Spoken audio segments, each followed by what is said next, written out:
Het Cambuurjournaal wordt mij mogelijk maken door bouwgroep Dijkstra de Rijsma, KKFH Kozijnen en Vieda Vermogensbeheer.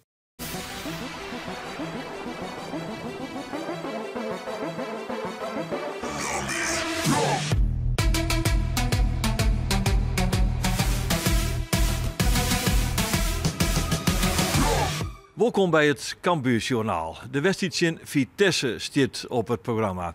Net zomaar een wedstrijd, want het is een wedstrijd waar punten hellen weer moeten. Dat klinkt misschien wat vreemd dat je weet dat Cambuur al pleerst is voor de naaicompetitie. Het tweede plak uit zicht is, maar dan is er altijd nog plak 3. En daar wil Henk de Jong beslist van gaan.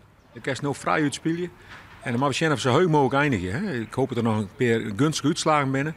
Dat we mij gaan doen om het tweede plak. Hè. Dat is eigenlijk heel belangrijk als morgen die wedstrijd wist. En dan kan je naar de rest. En dat we zo heus mogelijk komen. En dat we klaar binnen voor die nacompetitie om echt potten te breken. Dat is het mooiste werden. Het shirt van Cambuur is meer dan speciaal. Het is speciaal ontworpen. Trog je hem mediaafdeling zelf overigens. Jan-Jaap heeft er een grote hoorn in, heb ik begrepen. Ja, het is een prachtig shirt. Wat vies er eigenlijk van? Nou, het is echt speciaal. Ja, we hebben hier besteld, ik zelf ook, omdat het echt iets unieks is wat nooit wegkomt. Hè. En het is ook een eerbetoon aan de bevrijders uit Canada. Dus ja, dat echt heel apart. En het is ook de reacties die erop komen. Het is van mij alweer uitverkocht. Het gaat zo heel wees met dat soort shirts bij ons. Dat betekent dus club in de pixie zit. Even zien naar de opstelling, Sjen. Ja, we zitten in het einde van het seizoen. Er gebeuren wel eens wat dingen. Weer wat lietse pijntjes. Zo zeggen wij bij Gelieks. Jeremy van Mullen met een groot sorrow-masker op de trainer dwanden. Een sorrow-masker bij een voetballer. Dat zit meestal op problemen met de noos. Nee, klopt. Had een noorstuk. En had Joet voor het eerst trainen met masker. Dus hij begint morgen op de bank. Want ik weet uit ervaring dat als je eerst een masker had, dat is zwart daaronder, dus de juiste bal net. Nee. Dus dan was er helemaal een sjen. Daar moest eerst aan wennen. Hak hem ik uitlijn. En we hadden gewoon met Doken Smit toen, die hier dat ik, die gooide op masker aan. Maar ja, dat mij net mijn brutse neus. Nee. En dan moest ze wisselen. Dus eerst even trainen. Ik kan hem allemaal invallen als het nodig is. Gin van Mullen in de verdediging dus. Zijn vervanger wordt Floris Mand. Nou ja, er is één geluk. Brian Nieling is weer waarom. Hij wie vriendenwieken in de uitwedstrijd bij Helmond Sport weer die scorst. En we zeggen eens op de tribune. En waar zit daar tussen de harde kern van Cambuur? Brian Nieling. Een paar jongens van de harde kern hadden me een uitnodiging gestuurd. En ja, ik kan het goed met ze vinden, ook na de wedstrijd altijd. Dus ik dacht van ja, nu kan ik eindelijk ook een keertje wat terug doen. En echt tussen ze gaan staan. En ja, het was mooi om te zien hoe het daar aan toe gaat. En ja, de liefde voor de club heb ik daar echt heel erg teruggezien. Ja, dat voel je dan terug. Maar kijk, jij bent ook een beetje de ceremoniemeester als jullie gewonnen hebben voor Noord, hè? Jij gaat staan dirigeren altijd. Ja, dat is wat ik zeg. Dat is juist zo leuk. Een beetje publiek op jutten nog op het laatste. Feestje samen met z'n vier. En, ja. Maar je bent er nu voorbij. Je staat in de basis. Met de geweldige wetenschap dat jullie geplaatst zijn voor de nacompetitie. Dat is toch heerlijk? Ja, dat is fijn. We hadden natuurlijk eerst dat we voor de tweede plek wilden gaan. Dat is wat anders gelopen dan gehoopt. Alleen ja, na competitie kan het ook nog alle kanten op. En ik denk dat we...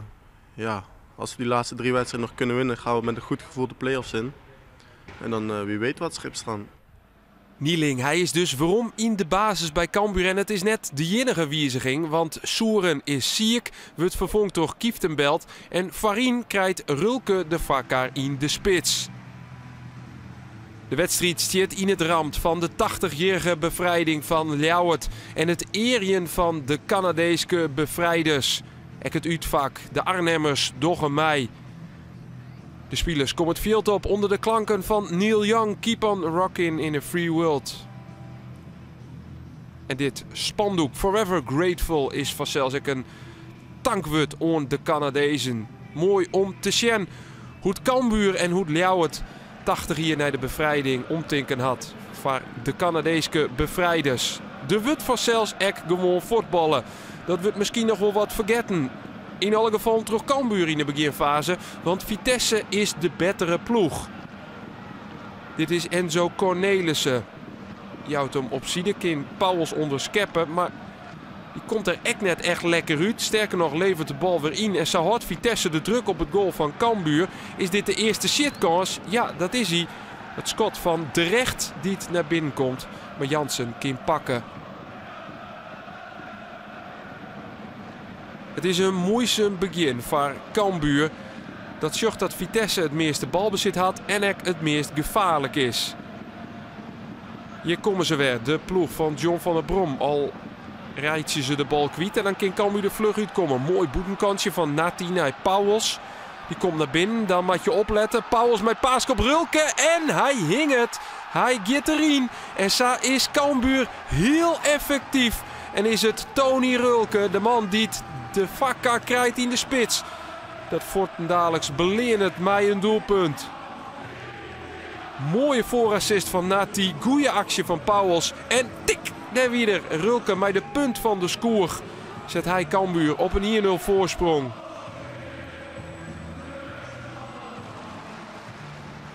Heel terjocht is het misschien net, maar dat maakt het niet uit. Cambuur staat op voorsprong. En de Leeuwarden Zwolle van zelfs naar plak draaien. Dus dan moet je wedstrijden winnen. Dit is een goede hiepening van Jegoyan op de rechterkant. De actie van de recht. Hier rint hem uiteindelijk vast. Krijgt hem op een nij. Combinatie met Echtbrink. Voorzet bij de eerste peel. Oh, dit is heel lullig voor Brian Nieling. Want hij shit de bal in eigen goal. Het terug de staan waar in liekwicht is. Prima combinatie tussen Echtbrink en de recht. En Nieling wolf voortwerkje. Maar hier steed ervan rekt de bal compleet verkeerd. En gaat hij achter de eigen doelman in de goal. En dus is de vastsprong weer verdwenen. En met Cambuur weer op jacht. naar een doelpunt. Hier mij Smant. Balk, jouten we mij als Smant. Aardige combinatie. Mercera. Krijgt hij hem nog voor? Ja, dat slag het. Correct. Het schot van Kieftenbelt dan. Zo, wat een pegel. En een goede redding van Mickey van Sas, de keeper van Vitesse. Daar wie Cambuur via Kieftenbelt, via de routinier. Dus dicht bij de voorsprong. Heerlijk schot. Op een ei Cambuur dat het van de omskekeling hamat. Pauwels, de Gitterwer, jouwt de bal on Rulke. Balk staat heel nog vrij. Maar Rulke schucht het net. Git voor eigen succes. Daar hier de Duitser de bal aanjamatten. Schuchtek Henk de Jong. Galvez aan de linkerkant. De linksback die het eigenlijk een heel soort onvalt. Diemers. Galvez die zit er nog. Dat schucht Diemers. Dan kan hij een vrije voorzet Jan. En daar is hij weer. Ja. Het is wonderbaar. Want het is Tony Rulke. Met zijn tweede doelpunt van de Joen. En dit is op een keurige oorval van Cambuur uit het boekje. En als een spits komt hij bij de eerste peel om de 2 in binnen te tikjen. Tweede helte dan. Hier wiksel bij Cambuur waar Pol de ringkamer is van Galvez. Pol die sjuggen we hier onder oren efter Pauwels. Die het dus beziekert. Maar zijn poging gaat gewoon de 4e peel voorbij. Vitesse, het stiert onderaan. In kansloze positie. Want terug al het financiële wanbeliert hebben we de Arnhemmers liefst 39 punten in mindering kregen dit seizoen. Een ondankbare taak voor John van den Brom en Vitesse. Dat toch heel aardig voetballert. Hier een wiksel. De ene spits voor de oor. Huisman gaat eruit en Visser komt erin. En dan maakt ze een spronkje. Want in die tweede helte daar gebeurt al je net zo gek volle. Cambuur is wel een stuk beter als in de eerste helte. Had de touwtjes wat meer in handen. En bepaalt wat meer. En dat is vanzelfs ik noffelijk. Als je weet dat je met 2 in voorstenen. Nog 4 minuten te gaan. De absolute slotfase bij de ploegen hebben een heel soort wikselen. En hier komt Vitesse er nog een keer uit. Met de recht. Oer de rechterkant. Voorzet. Kan die kop wurren? Nee. Maar wel terug van Duivenbode op een goalsketten wurren. Nee, Jegoyan is het. Die de bal Njonker shit. En daarmee Cambuur net klaaien. De ploeg van John van der Brom giet nog voor een puntje. Een soort van slotoffensiefke. En komt er nog een mogelijkheid te voorzetten. Kopbal van Visser. Oh, wat een redding van Thijs Jansen. En ze zwagen de Cambuurkeeper ervoor dat zijn ploeg met 3 punten de Joen beëindigt. Wat een wichtige redding van Jansen. Cambuur wint de bevrijdingswedstrijd in de speciale shirts. En daarmee docht ik nog altijd bij om een mooie notering in de KKD. Het was moeizaam voetbal denk ik, van beide kanten wel. Rommelige wedstrijd, veel duels. Veel 1-op-1. Dus dat was een moeizame wedstrijd, maar die winnen we wel. Met 2 goede goals die we maken, denk ik. Mooie voetballende goals. Dus ook daar moeten we positief naar kijken, denk ik. We hebben weer 3 puntjes erbij. En zeker die eindfase maakt het niet zo heel veel uit hoe je speelt, als je maar wint. Letterlijk en figuurlijk, het fluitsignaal wie een bevrijding, hè, op deze jongen. En dat is wel toepasselijk. Daarvoor hier wel wat mogelijkheden om te beslissen. Maar ja, eindelijk komen zij weer. Maar het is Vitesse, het is logisch dat die in traaien bij Excelsior wint. 2-0 van de Graafschap, 2-0 van die 3-0 van Roda. Ja, dat is gewoon een goede ploeg. Ja, dan hebben we het hartstikke lastig, maar ze spelen 1 op 1. En als ze de bal hebben, ze krijgen wat sneller, fysiek sterker als u. En dit is gewoon volhouden tot het einde. Vorige keer met die jongploegen, die houden dat net vol, Jong Utrecht. Maar deze houden het gewoon vol. Dus een groot compliment voor John. Maar we winnen wel. En ja, dat is ook een kunst. Hè? Yeah, I'm happy to score 2 times. Help the team to win. I think the win is the most important thing for us. In the end of the season now, it's really close on top that. So it's really important to win. Yeah. I was waiting for the ball for Benji because I knew he stepped inside. I crossed the center back. Yeah, he played a perfect ball to me, and I needed just 1 touch. Also at the second goal, I just need to tap in because Galvis made a good run. And yeah, I was in the perfect place, and tap in is the easiest goal I think for the striker. Yeah, but you have to be there. Yeah, of course, yeah, that's my job, yeah.